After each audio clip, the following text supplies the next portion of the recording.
میں آپ کو یہاں بتاتا چلوں کہ پیپل پارٹی کے دور میں 2009 میں وفاقی کابینہ نے ایک ہاؤسنگ اسکیم کی منظوری دی تھی اور اس کا نام تھا پہلے آئیے پہلے پائیے، اور اس کے لیے بارکو میں federal government employees housing foundation نے گرین ٹری نامی ایک کمپنی تھی، اس سے جو نا 3200 کنال اراضی جو نا وہ خریدنے کا معاہدہ کیا تھا۔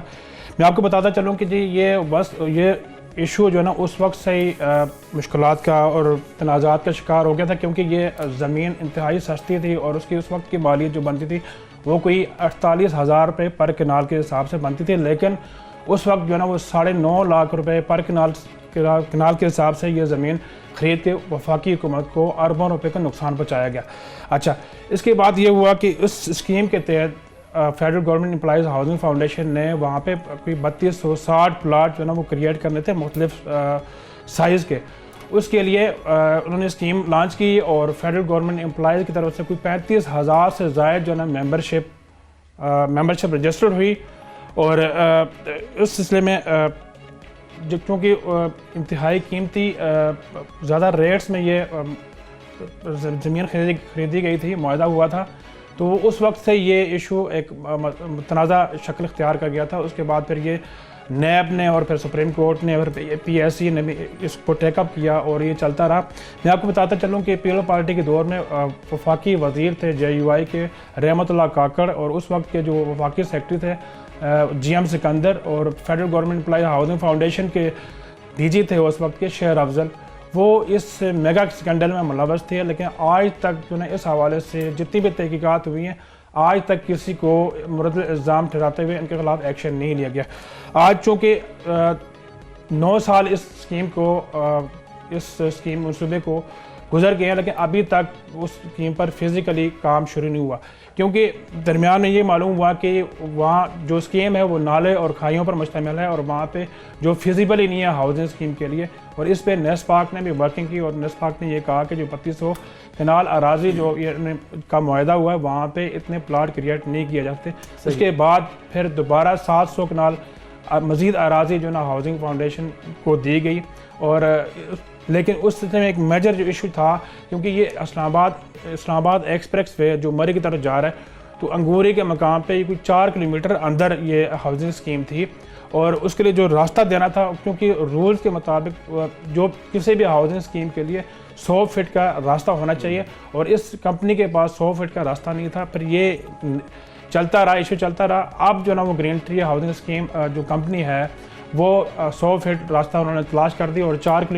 کلومیٹر کے بجائے اب 1 کلومیٹر کا وہ راستہ ہوگا۔ ایک شکر ہے کہ 9 سال بعد تھوڑی سی مثبت ڈیولپمنٹ ضرور ہوئی، لیکن نیب کی جانب سے تحقیقات سلسلہ شروع ہوا، پی ایس سی کے اندر بھی معاملہ ٹیک اپ کیا گیا، لیکن تاحال ذمہ داروں کے خلاف کوئی حتمی کارروائی نہیں کی گئی۔ اور کیا مستقبل کے اندر کوئی دکھائی دے رہا ہے کہ کب تک اس اسکیم کے اندر لوگوں کو پوزیشن دے دی جائے گی، اس کی ڈیولپمنٹ مکمل ہوگی، اور اس کے ساتھ ساتھ جن لوگوں نے اس کو نقصان پہنچایا، تاخیر سے دوچار کیا، ان کے خلاف کوئی حتمی کارروائی بھی ہو سکے گی؟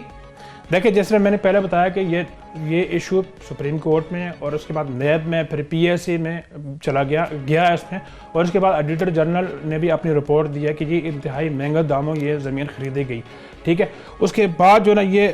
نیب نے سننے میں آیا ہے کہ نیب نے اس اسکینڈل کو اب کلوز کر دیا ہے، بجائے اس کے کہ جو میگا اسکینڈل میں انوالو تھے اس وقت منسٹر رحمت اللہ کاکڑ اور جی ایم سکندر اور دوسرے جو کردار تھے ان کے خلاف ایکشن لینا چاہیے تھا، تاکہ وہ آئندہ کے لیے کسی بھی اسکیم میں جو بھی اسکیم شروع کر سکیں اس میں ان کے لیے ایک سبق ہو، لیکن یہاں پہ ایسا نہیں کیا گیا۔ اب چونکہ وہ کہا جا رہا ہے کہ جی نیسپاک اس پہ سروے کر رہی ہے، اور امید ہے کہ عنقریب اس ہاؤسنگ اسکیم پہ جو ہے نا عملی طور پہ کام شروع کیا جا سکے۔ دوسری یہ بات میں بتاتا چلوں کہ وفاقی گورنمنٹ کے جو ایک رولز ہیں، کوئی بھی سرکاری جمال صاحب پروگرام کا وقت ختم ہو گیا، بہت شکریہ بھٹی صاحب آپ کا، نوید جمال صاحب آپ کا، دیگر نمائندگان کا بہت شکریہ، فیصل عباسی کو اجازت دیجیے۔